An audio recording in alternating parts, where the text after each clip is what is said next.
পাশের বাড়ির ছেলে বাবাই মোটেই পড়তে চায় না, এই নিয়ে কম বকাঝকা খায় না। তো আমি ভাবলাম একটু বুঝিয়ে দেখি না।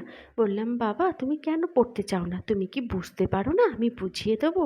বলল, দূর, তুমি জানোই না দিদি ভাই, পড়ে কি করব? এখন একটা নতুন চাকরি আছে, আমি ব্লগ করব, দোকানে দোকানে গিয়ে ফ্রিতে খাবো, তাহলেই হবে।